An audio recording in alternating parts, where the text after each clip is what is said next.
Hello बच्चों, कैसे हैं आप सभी। उम्मीद करता हूं बहुत अच्छे हैं और पढ़ाई को अच्छे से कंटिन्यू कर रहे हैं। मैं हूं प्रशांत माहेश्वरी और fun with physics YouTube channel पर आप सभी का बहुत बहुत स्वागत है। आज की वीडियो क्लास में हम इलेक्ट्रिक चार्जेस एंड फील्ड्स का next example that is example number 1.9 इसको डिस्कस करने वाले हैं। ये एग्जाम्पल बहुत अच्छा है बोर्ड पर्पस से, और इसका कॉन्सेप्ट आप ले सकते हैं नीट पर्पज से, ठीक है, लेकिन नीट में ये एग्जाम्पल आए ऐसे चांसेस नेग्लिजिबल हैं।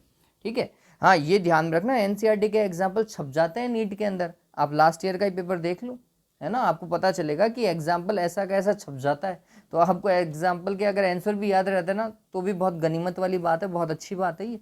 ठीक है, चलो एग्जाम्पल को सॉल्व करते हैं। इलेक्ट्रिक फील्ड का ये इक्वेशन है, आपको electric field due two point charge पता होना चाहिए। देखिए क्या बोल रहा है, 2 point charges Q1 and Q2 of magnitude this much. एक पॉजिटिव चार्ज है और एक नेगेटिव चार्ज है, मेरे हिसाब से दिखाई दे रहा होगा, ये Q1 है और ये वाला Q2 है। Q2 कितना, 10⁻⁻8 कूलम, लेकिन नेगेटिव चार्ज है। और Q1 पॉजिटिव चार्ज है, 10⁻⁻8 कूलम का पॉजिटिव चार्ज है। ठीक है, are placed at 0.1 meter apart. इनके मिड का डिस्टेंस 0.1 मीटर है। Q1 और Q2 के मिड का डिस्टेंस जो है बच्चों वो 0.1 मीटर है, ये ध्यान में रखिएगा। ठीक है, फिर इसके बाद में क्या बोल रहा है वो, calculate the electric field at point A B and C as shown in figure. आपको ए बी सी पॉइंट के ऊपर क्या कैलकुलेट करना है, इलेक्ट्रिक फील्ड। वैसे तो ये सारा काम हमें करना चाहिए, अगर आप देखेंगे इसके अंदर तो ये जितना भी काम किया हुआ है ना, ये इलेक्ट्रिक फील्ड का ये डायरेक्शन शो किया हुआ है, ये हमें करना चाहिए था। लेकिन आप ये मान सकते हैं कि एनसीईआरटी की बुक में ये पहले से छपा हुआ है, तो ऐसा का ऐसा यहाँ पर उतर गया बच्चों। तो अगर चलो यहाँ से सॉल्व ही कर लेते हैं पहले। ठीक है, क्या हो रहा है, तो मैं बोल रहा हूँ कि हमारा सबसे पहला टास्क है फॉर ए पॉइंट। तो हमने काम करना चालू किया for point A. Point A कहाँ पर है वो समझिए, ये डायग्राम देखिए, इस डायग्राम के अंदर पॉइंट ए कहाँ पर है वो समझने वाली बात है। मैं मार्कर को चेंज कर लेता हूँ तो आपके लिए भी ये थोड़ा सा क्या रहेगा, सही रहेगा। चलो ये वाला ले लेते हैं। ठीक है, देखो पॉइंट ए पर पॉजिटिव चार्ज, ये जो Q1 चार्ज है ना, ये पॉजिटिव चार्ज है। पॉजिटिव चार्ज यहाँ के टेस्ट चार्ज को रिपेल करेगा, तो रिपेल करेगा तो इस तरफ फेंकेगा। ठीक है, तो मैं यहाँ पे इलेक्ट्रिक फील्ड E1 बोल रहा हूँ, इस तरफ है। और इसी पॉइंट ए पर, ये पॉइंट ए दिखाई दे रहा है, इस पॉइंट ए पर ये Q2 चार्ज जो है ये नेगेटिव चार्ज है, ये इसे अट्रैक्ट करेगा। अट्रैक्ट करेगा तो इसका इलेक्ट्रिक फील्ड E2 इस तरफ ही जाएगा। अब गौर कीजिए, E1 और E2 दोनों सेम डायरेक्शन में काम कर रहे हैं पॉइंट ए पर। इसका मतलब है रिजल्टेंट इलेक्ट्रिक फील्ड EA एक तो इसी डायरेक्शन में काम करेगा, पहला। दूसरा होगा क्या, electric field at a, electric field at a क्या होगा बच्चों, दोनों इलेक्ट्रिक फील्ड्स का E1 और E2 का सम होगा। ये बात ध्यान में रखिएगा, इन दोनों का क्या होगा, सम होगा। इस चीज को हमेशा दिमाग में, हमेशा तो क्या, अकॉर्डिंग टू क्वेश्चन दिमाग में रखिएगा। ठीक है, चलिए what is E1, E1 due to positive charge, due to positive charge. और what is E2, electric field due to negative charge. ठीक है, लेकिन अब हम मैग्नीट्यूड में ही काम कर रहे हैं, तो मैं फॉर्मूला लिखूंगा K Q1 divided by R square plus K Q2 divided by R square. मैं दोनों ही केस में आर स्क्वायर ही लिख रहा हूँ। इसका रीज़न क्या है, दोनों ही जो चार्ज हैं वो पॉइंट ए से सेम डिस्टेंस के ऊपर हैं। ये डायग्राम ज़्यादा ही हौच पौच हो गया, हटाओ इसको। ठीक है, तो ये तो पता चला ना, दोनों इलेक्ट्रिक फील्ड सेम डायरेक्शन में थे, E1 और E2, और ये डिस्टेंस सेम है।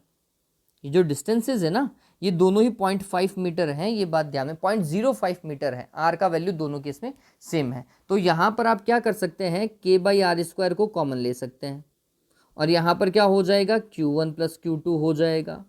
अब देखो k that is 9 into 10⁻9 divided by R square 0.05, 0.05 का मतलब क्या हुआ, 5 इंटू 10⁻⁻2, यही तो हुआ। इसका स्क्वायर करोगे तो 25 इंटू 10⁻⁻4 आएगा क्या, तो अपन लिख देते हैं 25 into 10⁻⁻4 into Q1 plus Q2। Q1 कितना है, 10⁻⁻8 प्लस 10⁻⁸। बच्चों मैग्नीट्यूड में काम कर रहे हैं, अब मैं सिर्फ और सिर्फ एडिशन ही करूंगा, मैग्नीट्यूड ही लिखूंगा, ये बात ध्यान में रख लो, ठीक है। चलो अब क्या होगा, ये तो 2 इंटू 10⁻⁸ हो जाएगा, तो कितना हुआ 9 into 10⁻⁹ multiply 2 into 10⁻⁻8 divided by 25 into 10⁻⁻4। पहले तो ये समझिए 10⁻9 और 10⁻8, 10⁻1 हो गया, और ये 10⁻4 ऊपर जाएगा तो 10⁻+4, तो टोटल हुआ 10⁻5, ठीक है। तो ये कुछ ऐसा हो जाएगा 18 divided by 25 multiplied with 10⁻5 Newton पर कूलाम। पता चला देवताओं, ये क्लियर है ना, ये चीज़ ये क्लियर होनी चाहिए, ये बहुत सिंपल सा क्वेश्चन है। आप चाहें तो इसे कुछ ऐसा कर सकते हैं 180 डिवाइडेड बाय 25 इंटू 10⁻4 न्यूटन पर कूलाम कर लीजिएगा, तो ये 180 में 25 का डिवाइड जो है वो बहुत सिंपल पड़ जाएगा आपको, ठीक है। अगर आप डिवाइड देंगे भी तो आपको पता चल जाएगा कि कितना आएगा, कितना आना चाहिए बच्चों। करके देखिएगा एक बार के लिए, मैं कैलकुलेटर लेकर के बैठा हूं तो करके देख लेता हूं। 180 डिवाइडेड बाय 25 दैट इज 7.2, हाँ it will be 7.2 into 10⁻4 Newton पर कूलाम। आंसर पता चला। ये कौन सा पॉइंट था, ए पॉइंट था बच्चों, ये वाला पॉइंट। डन हुआ, डन हुआ। चलो अब आगे चलते हैं, इसको हटाओ। अब देखो नेक्स्ट वाला पॉइंट है बी हमारे पास, ये बी वाला पॉइंट देखेंगे। बी पॉइंट के ऊपर इलेक्ट्रिक फील्ड, तो हमने लिखा फॉर पॉइंट बी, ठीक है। अब इसके लिए कैसे काम करेंगे, इसके लिए कैसे काम करेंगे वो देखो। Q1 पॉजिटिव चार्ज है, पॉजिटिव चार्ज रिपेल करेगा, टेस्ट चार्ज को रिपेल करेगा, तो हमने बोला इस बार इलेक्ट्रिक फील्ड E1 इस तरफ है, जबकि Q2 एक नेगेटिव चार्ज है, वो यहाँ के टेस्ट चार्ज को अट्रैक्ट करेगा इस तरफ, E2 इधर है। इस बार E1 और E2 अपोजिट डायरेक्शन में हैं, गौर कीजिए E1 और E2 जो हैं वो अपोजिट डायरेक्शन में, तो या तो आपका सॉल्यूशन बैठेगा क्या E1 माइनस E2 या बैठेगा E2 माइनस E1, ठीक है। अब कौन सा करेंगे वो देखिएगा, तो हमने बोला electric field at B is equals to, अब क्या होना चाहिए, जो ज़्यादा होगा उसमें से कम को सब्ट्रैक्ट करो। ज़्यादा कौन होगा, जिसका डिस्टेंस कम है, बी पॉइंट ये रहा बच्चों, ये बी पॉइंट है। बी पॉइंट और Q1 के मिड का डिस्टेंस दिखाई दे रहा है क्या, ये डिस्टेंस कम है, डिस्टेंस कम है तो इलेक्ट्रिक फील्ड ही ज़्यादा होगा, है ना। Q1 के कारण इलेक्ट्रिक फील्ड ज़्यादा होगा, तो फॉर्मूला इस बार क्या मिलेगा, E1 माइनस E2 बनेगा भैया, ठीक है। और इस केस के अंदर E1 और E2 अलग अलग है, ये वाले मत उतार देना, पता चले तुम ये उतार दो, ये नहीं रहेंगे इस बार, ठीक है। इस बार ये नहीं रहेंगे देवताओं, इस बार नीचे की तरफ देखो अलग से कैलकुलेट होगा। E1 को कैलकुलेट करने के लिए मैं लिखूंगा के charge Q1 divided by distance R1 का स्क्वायर, और R1 का वैल्यू इस केस में कितना है, R1 का वैल्यू इस केस में 0.05 metre, that is 5 into 10⁻⁻2 metre, और माइनस के चार्ज Q2 लिखेंगे इस बार, और R2 का स्क्वायर होगा भैया। R2 कितना, ये देखो, देखना डायग्राम देखो, R2 ये Q2 का डिस्टेंस उस पॉइंट से, और Q2 का कितना भैया 0.5 plus 0.5 sorry 0.05 plus 0.05 plus 0.05 0.15, R2 का value 0.15 metre, that is 15 into 10⁻⁻2 metre, ठीक है। चलो वैल्यू पुट कर लेते हैं, के और Q को मैं कॉमन ले सकता हूं, क्योंकि आप गौर करो Q1 और Q2 मैग्नीट्यूड में सेम है, Q1 is equals to Q2 in magnitude, in magnitude की बात कर रहा हूं, दोनों का मैग्नीट्यूड क्या है, सेम है, तो मैंने KQ को क्या लिया, कॉमन लिया इस बार, तो electric field at B is equals to KQ, ये कॉमन आ गया, 1/R1 का स्क्वायर माइनस 1/R2 का स्क्वायर। अब इसको सॉल्व करना है, अभी मैथमेटिक्स ही है। K का वैल्यू 9 इंटू 10⁻9, Q का वैल्यू 10⁻8, 1/R1 का स्क्वायर, R1 का स्क्वायर मतलब 25 इंटू 10⁻4 माइनस 1/R2 का स्क्वायर, R2 का स्क्वायर मतलब 15 का स्क्वायर, 15 का स्क्वायर होता है 225, 225 इंटू 10⁻⁻4। ठीक है, ये 10⁻⁻4 क्या लो, कॉमन लो, तो यहाँ से ये हटा दे रहा हूँ मैं, ये 10⁻⁻4 हटा दे रहा हूँ दोनों तरफ से और नीचे लगा दे रहा हूँ, यहाँ डिनोमिनेटर में 10⁻⁻4 लगा दी। ठीक है बात। अब इसको सॉल्व करना है आपको और कुछ नहीं करना है। ये 10 की पावर कितना हुआ, 10 हुआ ऊपर की तरफ, और ऊपर ये 10⁻⁻4 चला गया तो होगा 9 इंटू 10⁵।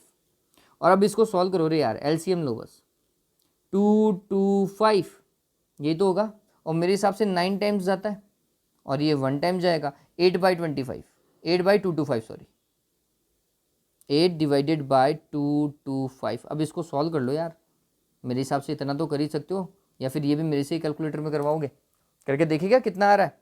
हाँ, तो क्या हो रहा है, 8 multiplied with 9 divided by 225, answer is 0.32 into 10⁵ Newton per coulomb.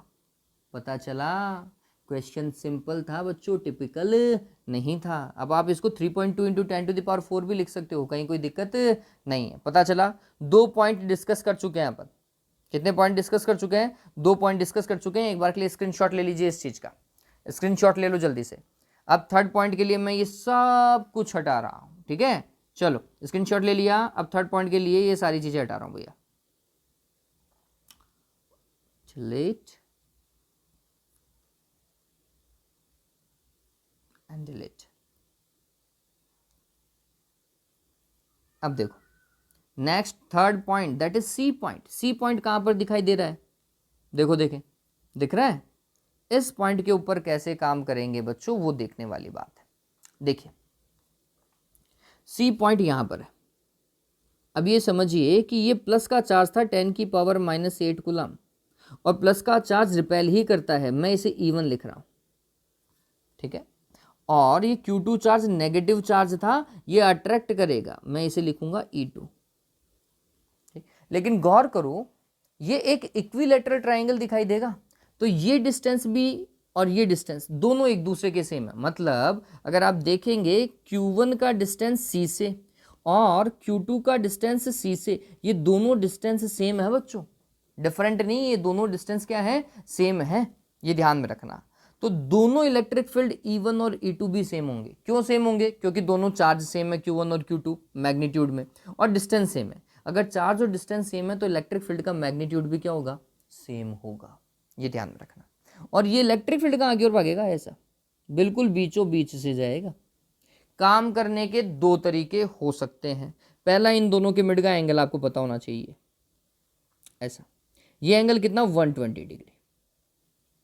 ये एंगल कितना है, 120। मेरे हिसाब से सभी को पता है, क्योंकि ये 60 डिग्री का होगा। अगर ये 60 का है तो ये 120 होगा ही होगा, इसे कोई रोक नहीं सकता। ठीक है, एक तरीका तो ये, एक तरीका आपकी बुक में भी दे रखा है, लेकिन मैं आपको उससे कंफ्यूज नहीं करूंगा। आप इसी मेथड को यूज करो, आपको पता होना चाहिए रिजल्टेंट इलेक्ट्रिक फील्ड। देखो एक बार के लिए, रिजल्टेंट इलेक्ट्रिक फील्ड कैसे निकाला करते थे अपन ने, बहुत सारे न्यूमेरिकल किए हैं इसके ऊपर। E1 का स्क्वायर प्लस E2 का square plus 2E1 E2 cos of theta. बताओ किया था नहीं किया था। कॉस थीटा का वैल्यू इस केस में कितना है, 120। 120 की वैल्यू होती है माइनस का 1/2, ठीक है। और इस केस में E1 और E2 सेम है, E1 और E2 सेम है, क्योंकि चार्ज और डिस्टेंस सेम है, ठीक है। तो इसको आप E0 लिख सकते हो, तो लिख लो इसको यहीं पर ही। क्या होगा, E0 का स्क्वायर प्लस E0 का स्क्वायर प्लस 2E0 का स्क्वायर कॉस 120। कॉस 120 की वैल्यू कितनी पुट करने वाले हो बच्चों, बताओ भाई कितनी पुट करोगे, 1/2, वो भी नेगेटिव का। और ये हो जाएगा 2E0 स्क्वायर, यहाँ पर 2E0 square plus 2E0 square multiplied with 1/2। क्या, हाँ, कॉस 120 की वैल्यू कितनी, 1/2, 2 से 2 क्या हो गया, कैंसिल, और ये रूट चल रहा है अभी, तो ये होगा 2E0 का स्क्वायर माइनस E0 का स्क्वायर। कितना हो जाएगा, E0 का स्क्वायर, और E0 का स्क्वायर कितना होगा, रूट लगोगे तो, अरे कितना होगा रे, सिर्फ और सिर्फ E0 हो जाएगा क्या। तो या तो E1 लिख दो या E2 लिख दो। E1 या E2 कितना बच्चों के चार्ज Q 1 लिख देता हूँ, डिवाइडेड बाय R स्क्वायर कर देते हैं, K 9 into 10 to the power 9, Q 10 की power -8 divided by R square, 0.1 का स्क्वायर, 0.1 क्या होता है, 0.1 that is 10 to the power -1, इसका स्क्वायर करोगे तो 10 की पावर -2, इसका स्क्वायर करोगे तो 10 की पावर कितना आएगा, -2 आएगा। इसको सॉल्व करो, 10 की पावर 1, ये ऊपर जाएगा तो 10 की पावर 2 और ऊपर चला गया है ना, प्लस का 2 हो जाएगा ऊपर जाते ही, तो ये हो जाएगा 9 इंटू 10 की power 2 that is 9 into 10 to the power 3 newton per coulomb. बताओ आएगा नहीं आएगा, आएगा। अब थोड़ा सा अगर अपन सोचते हैं, है ना, थोड़ा सा अगर इस चीज़ के ऊपर गौर करें बच्चों, तो कौन सा इलेक्ट्रिक फील्ड ज़्यादा होगा, कहाँ पर इलेक्ट्रिक फील्ड ज़्यादा होगा, ए पॉइंट के ऊपर इलेक्ट्रिक फील्ड ज़्यादा होगा, ये बात ध्यान में रखिएगा। आप गौर करके देख लो ना, ए पॉइंट के ऊपर इलेक्ट्रिक फील्ड क्या था, ज़्यादा था। कंपेयर कीजिए ना, फर्स्ट वाला इलेक्ट्रिक फील्ड कितना आया, देखो मैं लिख देता हूँ, फर्स्ट वाला इलेक्ट्रिक फील्ड आया 7.2 इंटू 10 टू द पावर 4, ठीक है। नेक्स्ट वाला इलेक्ट्रिक फील्ड कितना आया, 3.2 इंटू 10 टू द पावर 4, इतना ही आ रहा था या कुछ और आ रहा था, मेरे हिसाब से इतना ही तो आ रहा था, है ना। ये था ए पॉइंट के ऊपर इलेक्ट्रिक फील्ड, ये था बी पॉइंट के ऊपर, और सी पे कितना आ रहा है, 9 इंटू 10 टू द पावर 3, और अगर मेरे को इसको 4 में कन्वर्ट करना है तो मैं लिखूंगा 0.9 इंटू 10 टू द पावर 4, अगर सेम में लेकर के आना है। तो गौर कीजिए, ए पॉइंट पे इलेक्ट्रिक फील्ड ज़्यादा है और सी पॉइंट पे इलेक्ट्रिक फील्ड क्या होगा, मिनिमम होगा।